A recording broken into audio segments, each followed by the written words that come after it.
Right, the Premier League season is now well underway and we are starting to get some answers to our questions in terms of how Enzo Maresca's Chelsea will play and how we will set up. But with the comings and goings from the summer transfer window, with the arrival of Jadon Sancho and with the real questions around our midfield at this moment in time, this episode, myself and channel fan favourite, the big dog, Josh Aveste, have decided to put together the strongest possible Chelsea 11 from the pool of players that we have to work with. And spoiler alert, there will be some high profile exclusions in this one. Josh, was this a real hard video to prep for? I think it was a really hard one, yeah, because look, I think we've got one of the deepest squads that we've had in a while, let's be honest. Like, certainly in the Bowley era now, there are incredible options, especially in the attacking sense. I think the defence is slightly easier, but there are conversations all over the pitch. There's conversations in midfield,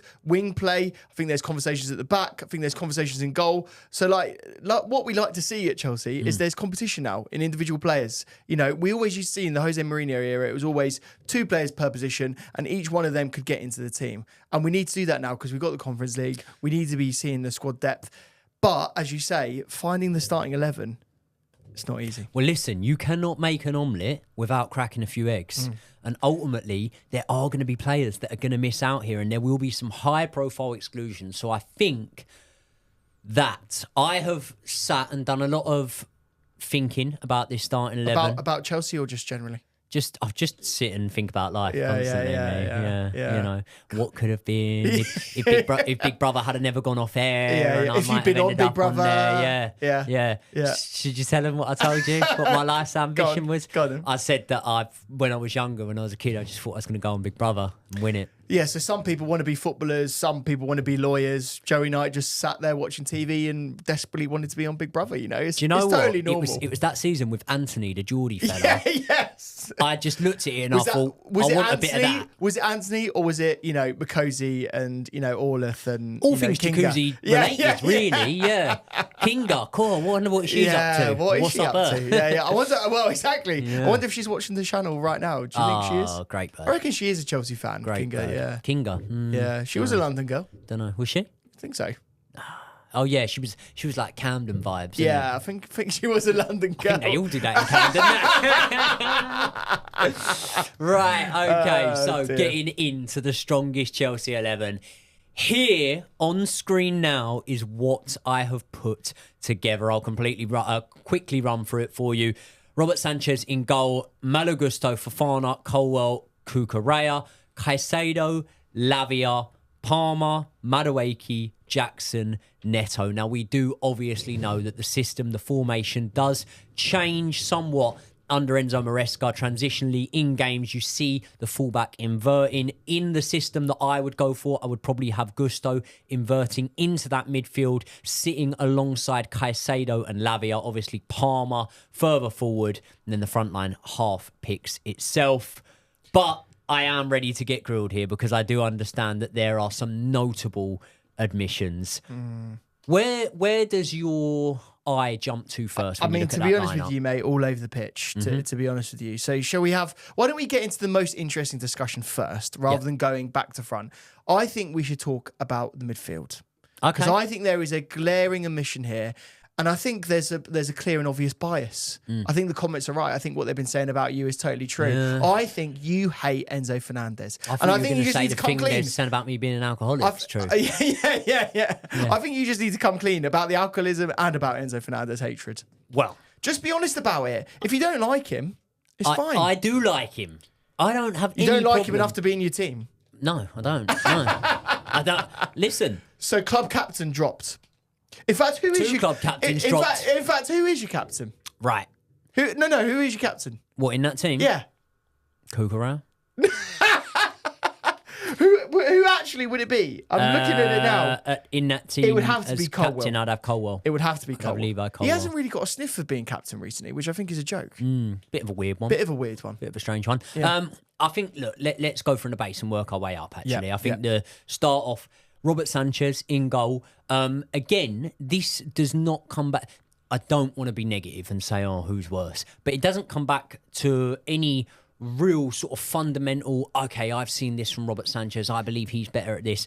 I haven't seen enough of Jorgensen, and we have now seen that Petrovic has gone out on loan. If Petrovic was here, I'd have Petrovic there. I haven't seen enough of Jorgensen, and recency bias, I'm going to base it on the last game we saw. Yes, that Eberechi as a curler went past Robert Sanchez, but he made some decent saves in that match. He should have done better with that goal, though, shouldn't he? Do you think? He should have done better with that. What, was the dive for the cameras? It came from a long way out, didn't it? Edge of the box. We've seen Eze scored him against plenty of good Premier League goalkeepers. Unbelievable finish, but I want my goal. If I'm using Sanchez, he's a big guy. Yeah, I want him to try and get at least a hand to that. He was nowhere near it. Maybe. I wasn't sure about the positioning on that one, so that's the only caveat. I'll tell you one thing. There had just been a shot from the edge of the box blocked. So when you've just positioned yourself from a shot, it's been blocked, you should be well positioned to be able to get yourself to the next one, because you're basically going to have the same thing repeated. You'll be at a much better shot. But I understand it. I do think that style-wise, playing out from the back, I thought he was really, really good. In terms of playing out from the back so far this season, I actually think that Robert Sanchez, and this will shock a lot of people, has had the edge on Jorgensen. Yeah. However, what I would say in terms of shot stopping, I think they've been about the same. If we're going on an individual game, Jorgensen against Servette at home pretty much put us through in that Europa Conference League tie, because we know we lost the away leg and we would have at least drawn the home leg had it not been for Jorgensen. He pulled off a few saves in that match that maintained our winning position. So again, it's picking between two players that I don't have a strong stance on, but I would edge towards Sanchez there. For a goalkeeper, what is the most important thing for you? When you're thinking of a goalie... Safety. The feeling of having a goalkeeper there that I feel safe with when the ball goes back to him. But ultimately, despite all the modern day sort of adage of, playing out from the back, ultimately, I want a goalkeeper with a pair of safe hands. Well, that's very interesting you mentioned that, because I've been using the Squawker comparison matrix, and I've been comparing not only Robert Sanchez, but Jorgensen and Petrovic all in one graphic. And we'll put it on screen now so the guys can see the full stats. Mm-hmm. But what this very clearly identifies is that as of last season, Jorgensen is better with his saving percentage. So looking at the same percentage that he had a 69.42 save percentage. Is this per 90? This is per 90. Okay. So we're looking at per 90 stats from last season. Obviously, last season Jorgensen was playing for Villarreal in La Liga, and obviously this is Sanchez in the Premier League, but I still think it's comparable. He was making 4 saves a game with a better save percentage. Now, what really surprised me, bearing in mind that I'd done a lot of comparison in the numbers of, the ball playing ability of goalkeepers, is that Sanchez in every other metric in terms of ball playing was better than Jorgensen. So he's better at open play passes, the number of them, the passes attempted, the long pass accuracy, which I think is really key for an Enzo Maresca goalkeeper. And also he lost the ball much, not much, but a little bit less than Jorgensen, and much less than Petrovic. So Petrovic was... You remember when Petrovic did some of his long balls? I think that was probably his biggest weakness. That contributes towards it, doesn't it? Yeah, it does. So I think when you're looking at those goalkeepers there, you can understand why a ball-playing sort of expert in Maresca would be favouring Robert Sanchez right now, because although Jorgensen is very good at it, the metrics just edge Robert Sanchez as being the guy. So I can understand why he's doing it. But for me, if you're asking me my opinion, I think there's absolutely a chance in which we see Jorgensen as the number one goalkeeper, not just the Conference League goalkeeper. How does that come about? How does that come about? I think it probably comes about from either some errors,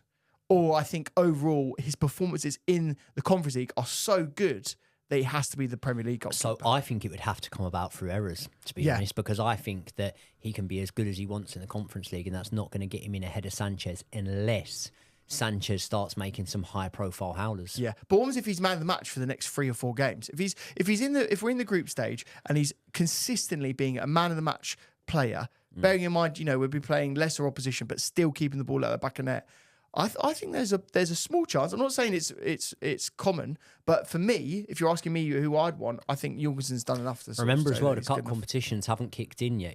Once we get group stages in the Conference League, League Cup, FA Cup, he's going to be getting a lot of minutes. I think that Jorgensen will start every minute outside of a Premier League game. So I do think he'll be getting a lot of minutes. Again, it is a flip of the coin there for me, so I'm not strong on it.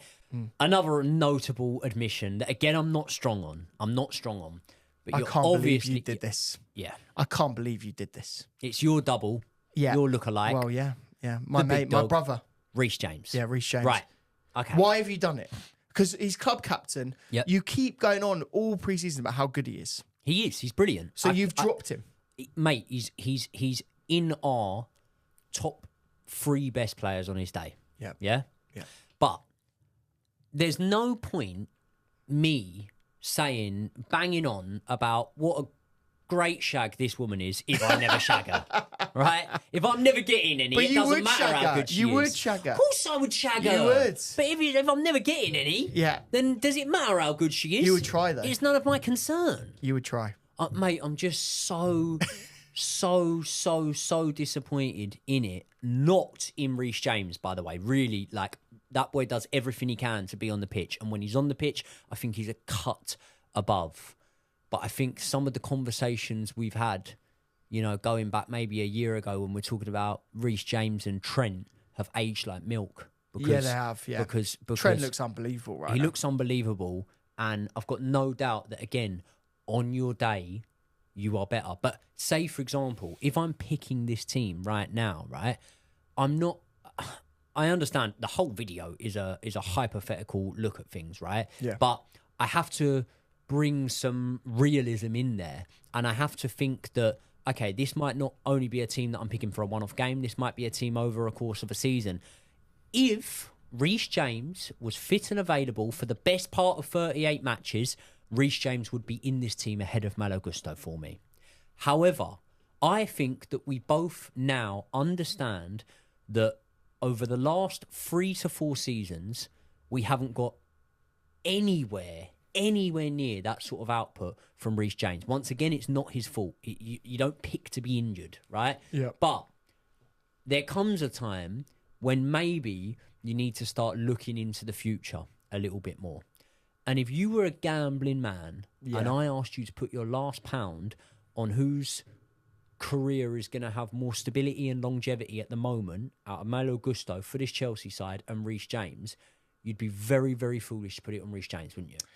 You would, but there's a mitigating circumstance right now in that Malo Gusto has just got a hamstring injury. Right, people, I just want to quickly take this opportunity to tell you about new partners of the channel, Squawka. When you're in the YouTube industry like I am, there is a certain type of service that you could very much do with having on your side, and that is the service that stops you making blunders. And when I'm preparing for some of my videos, I use the website Squawka to use the player comparison matrix, and that helps me get a better understanding of comparing the players that I'm talking about. For example, a lot of you guys know that for every Chelsea game, I put out my preferred starting lineup, and I do look into the underlying numbers of the players I'm picking and the players that I'm comparing, and that's where Squawka comes in. They offer the best player comparison matrix on the internet. The website is so efficient and so easy that even I can use it. For example, when I'm picking from Chelsea's 30 to 40 odd wingers that we've got at the club, I can very easily jump onto Squawka and see how their stats compare. But you don't need to be a YouTuber to need to use Squawka. You could use it for your bets when you're betting on first goal scorer and things like that. It could give you a better indication. Or you could just use it to look like a genius down the pub, and we all like to do that, don't we? So thank you very much to Squawka for not only helping me prepare for my videos, but also partnering up with the channel. So help support me by supporting the guys that support the channel in Squawka. They are linked in the description for this video. Let's get back into it. Yeah, but let's look at his injury record over the last... let's look at his injury record. But hamstring injuries, mate, if he's pulled his hamstring, right now, at the time of recording, we don't know how significant that injury is. If Malo Gusto has torn his hamstring, which is absolutely possible, that could be a recurring injury that hampers him for a long time. Could. Again, hypotheticals. Yeah. But we know that Reece James I am going on what we know. Yeah. And what we know is that for 3 seasons now, Reece has not been able to play more than, 20% of Chelsea's games or something like that? There is a discussion as well, by the way, even at fully fit, who is a better player. There is a discussion about that. There's a discussion, and that discussion for me would edge towards Reece James. And maybe an edge might not be the wrong word. Maybe I'd be quite solid in my stance when I say that Reece James is the better player. Also, I do like the idea of seeing Reece James in that inverted right-back role. I think that maybe it'd be better for him. But when we talk about an inverted role, right? Again, like we saw it in pre-season, and listen, the defensive mistakes from pre-season seem to have, for the most part, at least lessened Benigns out. significantly as we've gone into this Premier League season. So it's not to at all say that we wouldn't have seen it. But Reece James, when we were in control of a game, looked brilliant in the inverted role against Wrexham, for example, in pre-season. But against Celtic, he was getting ripped to pieces in that role because he wasn't able to get back quick enough and to be able to turn in the sort of times when the ball was cut out in the middle, and very quickly we would turn from being a team in possession, being a team comfortable on the ball, to being a team under pressure, being attacked. I feel like there was parts of his game there that were a little bit exposed. So, look, if you could say to me now, right, honestly, if you could say to me now, okay, Chelsea go out and get a star name number 9, or Reece James gets over his injury problems, I would pick Reece James getting over his injury problems every single day of the week. I think he's so important for this team if he can be there. I say it with a very, very heavy heart. But from a fairness standpoint, from a standpoint of it's not just, who you are, it's about what you're doing right now. And again, I'm going to say it for a third time over the hat-trick, it is not Reece James's fault. No. But from a standpoint of treating the players fairly, I've got to put Malo Gusto there for me. I would say the only reason why Reece James is in my team, spoiler alert, is that I think tactically Reece James being in there is better. Now, the reason actually is not because Reece James inverts, but I think if you have Reece James as a third centre-back, I think that allows Cucurella to invert. I think you're very much right there. And I think we're a better team with that system and also the left-hand side inverting. Now, that system works really well, doesn't it? Yeah. I think that's the way we're going to go. And that's why, for me, with all the other circumstances that you've said, Malo Gusto, fit and available, pacier, he's got something about him, Malo Gusto. He can whip a ball in as well. Like nothing against Reece James's, crossing ability. But Malo Gusto, he has in the past whipped some fantastic balls in. Now this season, I have to say, he actually has made a few mistakes in the crossing. His crossing hasn't been as good. But last season, unbelievable. So look, I think this is a hard one. This is actually probably one of the hardest positions to say who should be the number 1. But again, can I just say, if fit and available, it would be Reece James for me. Yeah. But I'm not just on about in a one-off game if fit and available. I would need to see consistency, that you're able to come back in, to be able to maintain a level of fitness and to be able to play week in, week out, to be able to travel and play on a Thursday and then play on a Sunday, you know? And that's what I would want to see. If that was the case, then I would go exactly with you and say that a back three of Reece James, Wesley Fofana and Levi Colwill and then Cucurella inverting into the midfield would be my strongest starting 11. Yeah. But as for this moment in time, I've not got the confidence that I can say that. What you're talking about is what happens in Football Manager. So at the end of a season in Football Manager, what they do is they give you your team that you played the most often. And that's the best 11 because they're the teams that played week in, week out. If you're saying to me, what is that going to be? I would put my money on Gusto being in that team over Reece James because I think Gusto is going to play more matches. But I think for me, just in terms of my ideal situation and fitness bearing in mind, I think Reece James has got to be in there. But we've also talked about the defenders in there, the centre-backs. I think you and I, we kind of know now. I think it's quite clear our starting centre-backs and who the best ones are, right? Yeah. I think it's obvious. Yeah, I think Fofana and Colwill are faring well together so far. Again, both men have come with their injury problems, especially Fofana being way more significant. He looks good so far, and he's had a call-up to the French squad and whatnot. So I think that the defence kind of picks itself at this moment in time. He has declined that invitation. Yes, but not because he's injured, just because... Yeah, I think that's sensible. Yeah, he doesn't want to increase his load too much, which is a shame because... I think it would have been good for him to go and play with France, but I'm happy with it. Selfishly, it's a contrast from a player we're about to talk about who almost was pining to go to the Olympics of Argentina. Let's speak about Enzo Fernandez because obviously I haven't got Enzo Fernandez in my starting 11. Now, can you just sell me Enzo Fernandez? What does he do? So for me, why am I the Enzo apologist? Listen, why have I got to sell my sword? I will do it. I hear the deep line playmaker. Thrown about a lot. Yeah. I call him quarterback because I think that's really good, and it is a deep line playmaker, isn't it? I think he is the closest thing that we're going to get to a Cesc in terms of this squad. I'm not saying he's anywhere near Cesca's ability right now because Cesc was unbelievable when he came for us. But what I like about Enzo is that he can pick the ball up from a deep area and he can switch the play. And I think his forward passing is really good. Now, Romeo Lavia does do some exquisite line-breaking passes, but I don't think he, at least not right now, he doesn't have the wide-ranging passes that Enzo does, because Enzo's very good at switching it. He does short, long. He will give the ball away, but I do think he connects with a lot of his passes, and I do think he'll get better with that. And I do think, sort of moving forward, I would rather have Enzo there than a Lavia. Right, so this is the conversation. So in the 8 role, I don't think you want Lavia as often in that 8 role. I see Lavia more as a out and out number 6. Right, so that's my case. That's my case for Enzo. I actually do think with the pairing of an Enzo plus Caicedo or Enzo plus Lavia, I think we score more goals than Lavia Caicedo.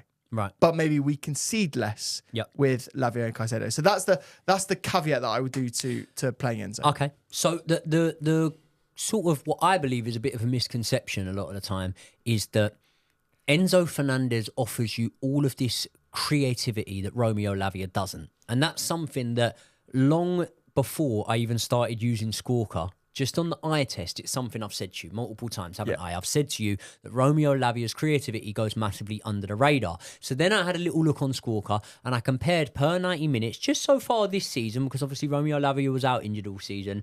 Shot accuracy, better for Enzo Fernandez. Obviously, he's took a couple of shots. Romeo Lavia hasn't got a percentage on there, so you can't really say that he excels in there because Romeo Lavia hasn't took any shots this season. But open play passes completed, Romeo Lavia edges that. Yeah. Fairly significantly. Chances created, better for Romeo Lavia. Passing accuracy, a lot better for Romeo Lavia. Now then you could go, but hold on, it's the type of passes. Okay, well, let's speak about those passes. Long pass accuracy, Romeo Lavia clears that on the percentages. Through balls, Enzo Fernandez, as you said, right? Definitely better when it comes to that metric.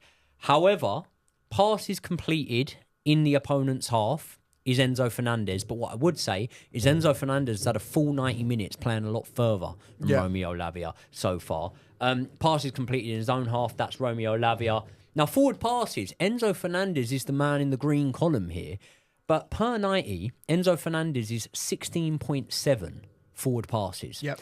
Per 90, Romeo Lavia is 16.4. Is this season we're looking at? This season. Yeah. Now, when you add that with the fact that Romeo Lavia makes less backward passes and less sidewards passes, I think that shows you with a very, very almost identical number of forward passes, but Romeo Lavia has a better passing accuracy and makes less backwards and sideways passes. I think that then shows you that creativity-wise, there's not all that much between them. Yeah. Right, tackles made, obviously Romeo Lavia nearly doubles Enzo when it comes to that metric. And then sort of aerial duels run, ground duels one, very similar. Ground duel success actually might surprise you to see Enzo Fernandez topping that one. Fair enough. Interceptions massively in favour of Romeo Lavia. Touches fairly similar. Times tackled, Romeo Lavia has been tackled less. So I think that when you weigh up the defensive responsibility and ability of each player, and you say, okay, I think that the numbers probably show that Romeo Lavia is edging that area. Doesn't surprise me, by the way. Yeah, doesn't surprise you. Yeah. And then when you move it on to, okay, but is what Enzo Fernandez is offering you creatively so much better that you can almost write that off? I don't think you can. I don't think you can. It's a hard one. Look, and I've set my case up for Enzo Fernandez, but for me, I've always been a huge fan of Lavia. Yeah. I think Lavia was one of our better signings, and if this guy can actually stay fit, I think he will be involved in the first team more often than not. The question is who drops out? And I think under Enzo Maresca, I think that the conversation is Lavia versus Caicedo. I don't think that can be a conversation you have. I think Caicedo's been brilliant for Do you Chelsea think they're for the too most similar? part. No. Lavia and Not Caicedo really. as Not players? really, no. Do you think we're getting enough sort of, I suppose, momentum forwards and sort of incisive play from a partnership of those two? I think so. Okay. I think so, because I think that we're very quick sometimes to not go on what we're seeing and go on what we're told. Yeah. And that's society as a whole, right? And I think that sometimes, again, when it says on the tin that it's a deep-lying playmaker, you just go, oh, well, Enzo then.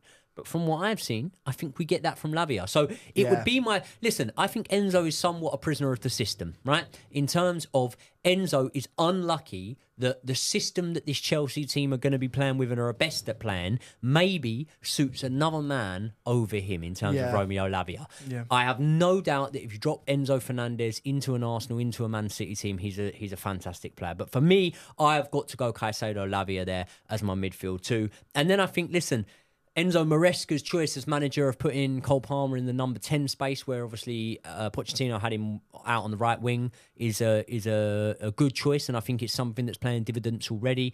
I'd also say the reliance and faith that he has stuck in Noni Madueke when Noni Madueke's had multiple managers that he's sort of been in and out the team under. Let's see how it continues going forward, but I think that's something that's been impressive and it's paying off so far. Jackson, I think, is the obvious option through the middle. Again, even with Nicholas Jackson, I've got some stats here where he was compared to João Felix, who I would see as our most natural option there through the middle. And Nicholas Jackson is more clinical than João Felix. He does create more. He gets more opportunities per 90 than João Felix. I am basing that on last season where João Felix played left wing. I just don't think he's going to be on the left wing for us. I think we've got so many options there that I think João Felix is going to be a more central player. And then I'm going Neto over on that left wing. And that obviously means that I'm going Neto I'm going with all of these front three, for example, over the likes of Nkunku, of João Felix, of Mykhailo Mudryk, of Jadon Sancho. We'll see how he does when he comes in. And again, I'm not sitting on the fence here. I'm not copping out here. But what I am saying here is it's very hard when you've got good players to pick from.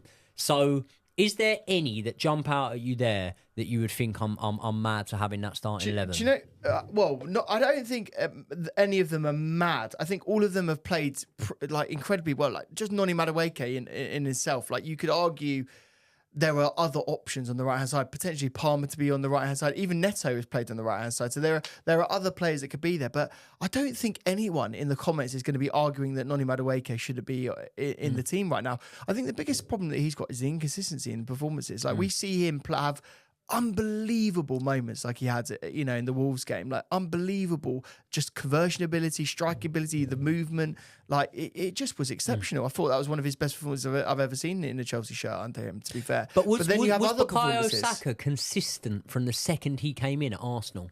I understand completely different roles. And also he was younger. And whatnot. He was younger. Yes, but in football age, Yeah. in terms of minutes experience, gains on the pitch, could we not expect a level of inconsistency from Noni Madueke? I think you've chosen a bad example there because I feel like a lot of Arsenal fans would say he was exceptional week in, week out. I think that inconsistency does come with youth, and I think having these young players, they will be inconsistent. But I think, to be fair, mate, he had some quotes himself from Noni Madueke where he said recently, I know that I've got to step up my performances, and if I want to be at the very top level, I need to be doing it week in, week out and play it because that's what playing for Chelsea you expect. And what I like about Enzo Maresca, we talked about this in a previous video that we did, was all about his sort of like man management, how he's pushing players and saying to them, look, you've got to be good enough. If you're not good enough, you're not going to be in my team. And I like that. It's matter of fact, and he's pushing players to be better. And I think Noni's got the personality where he's arrogant enough to want to be the best, and so he'll push there. So I think there is a slight conversation about Noni, but I think a lot of people would argue that he deserves to be in the team, especially where we're at the time of recording this video, how he started the season. I think Noni Madueke is a bit of a no-brainer to have in there. Cole Palmer, again, I think that when you're looking at Cole Palmer, you're picking out of him and Nkunku, really. And despite us thinking that Nkunku is going to be the man flying the flag for us, and I still do very much rate Nkunku and think he's brilliant, I think in a starting 11, if I'm picking out of him and Cole Palmer, it's one of the harsher exclusions, but you're going to have to go with Cole Palmer. What's happened with Nkunku? Can we just have a little moment on that? Because I just feel like he played so well in pre-season. Probably was our best player in pre-season. I would say he was our best player, yeah. Other than Noni. Noni was right up there, same goal contributions. But I just thought that Christopher had such a good start and I was expecting so much from him. I just feel like he's been anonymous. I feel like he's just been absolutely anonymous. And obviously, what minute did he come on in the Palace game? He came on really late. And I think they chose to bring on Mykhailo Mudryk in front of Christopher Nkunku, which I thought was a bit of a head scratcher. Bit of a weird one. Yeah. Bit of a weird one. So I don't know what's happening with him. Do you think the injuries are affecting him still?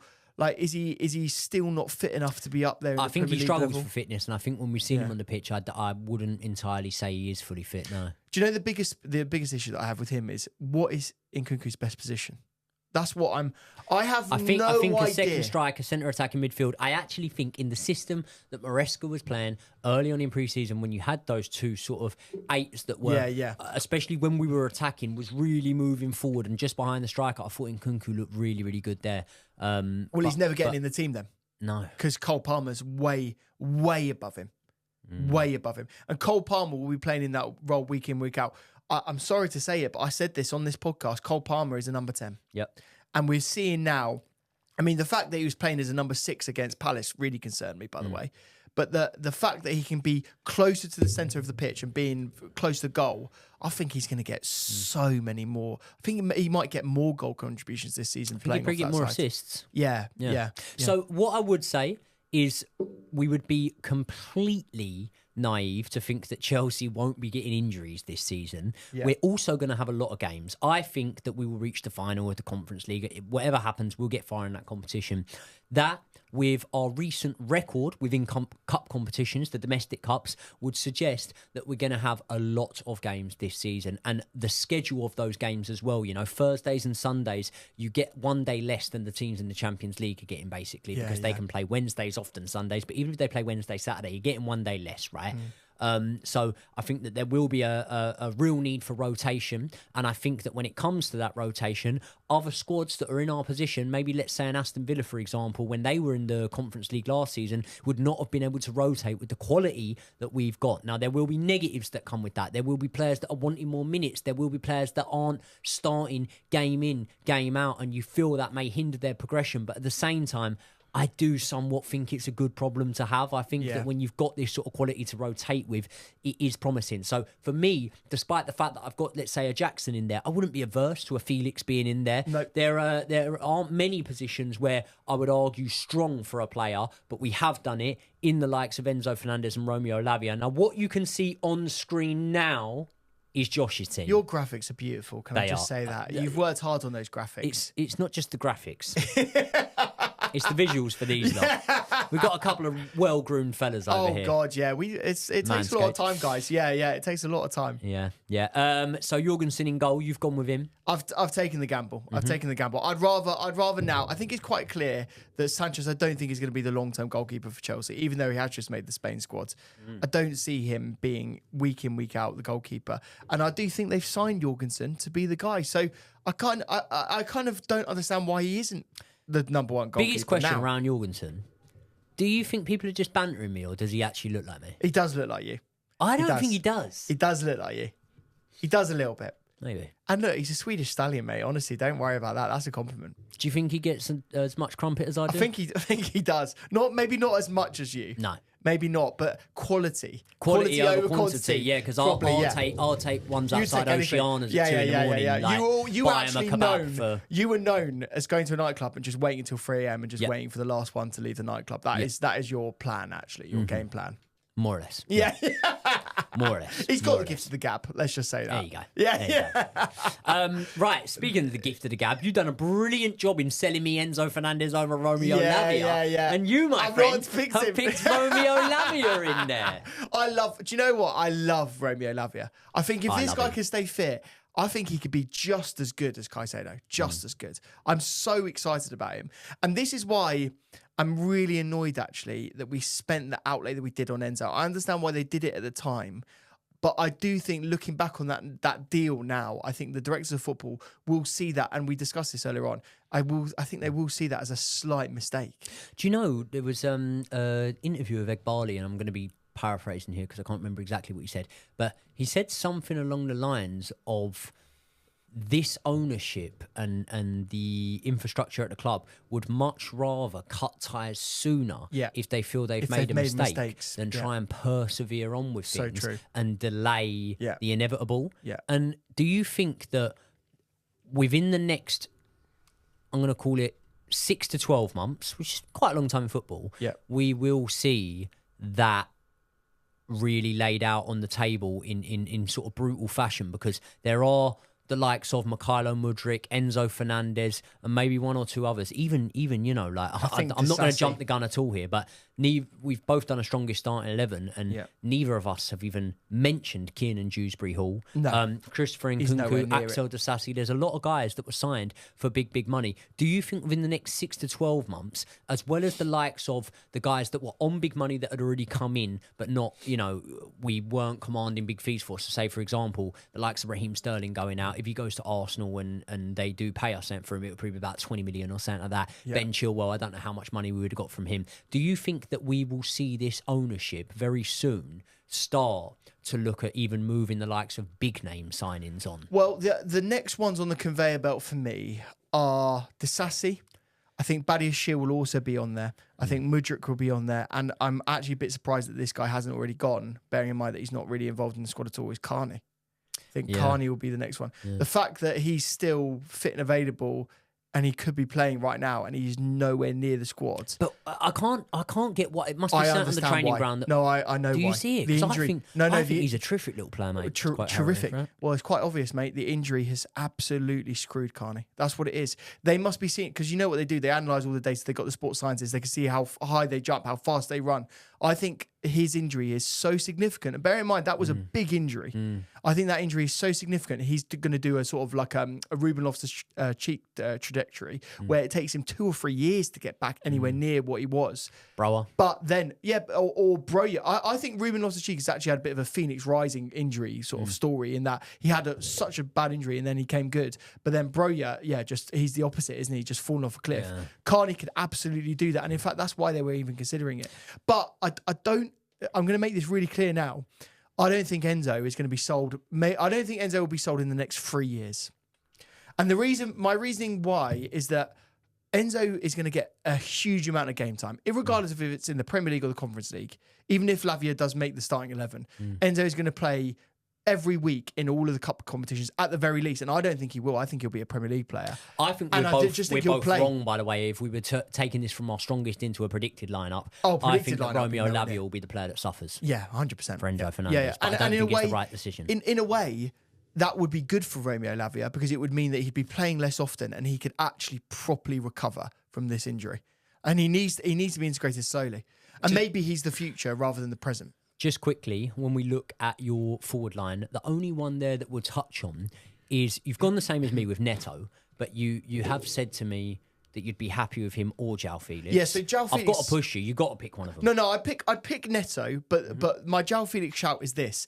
I think I'd rather João Felix be the backup to any one of these front sort of front three positions. And what I mean by that is either the right wing, the centre attacking mid, the left wing, or the striker. I think that João Felix for me is the next one off the rung there. I think he is immense quality, and I think we're doing a bit of a disservice by not talking about him in terms of starting 11.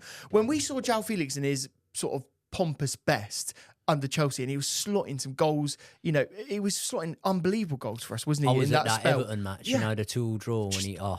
Even the Fulham match where he got sent off, he was exquisite. He was just doing things that no one else was doing, and so for me, I think there's absolutely a possibility that if Noni doesn't have the consistency that he needs to, Neto goes over to that other side and Felix is on the left, or Sancho, or Sancho comes in there. For me, like I said to you before, I think Sancho's got a lot of work to do to get into this team. And I don't mean that as saying that he's not good enough. I just think there's a lot of, Neto's come in and hit the ground running and looks really good. Felix has obviously been at Chelsea before and the players know him. And I think he's going to be exquisite for us. Palmer on the right-hand side could be playing there as well, but ultimately is very good as a number 10. I think there are a lot of options on the left. We're even talking about Jackson being a left winger potentially. So... I think there's a lot of competition there, and I think he's got a big load of work to get into the team. People, we want your strongest Chelsea starting 11s, and we also want your thoughts on the 11s that we've put out there. When you are building your strongest Chelsea starting 11s, I would very, very much urge you to head over to partners of the channel's website, Squawk, where you can use their player comparison matrix to be able to help you determine your position when you're picking between two positions. Thank you very much once again to my good friend Josh Aveste for coming in and helping me out with today's studio session. Josh's channel is linked in the description to this video. I will see you all in the next one.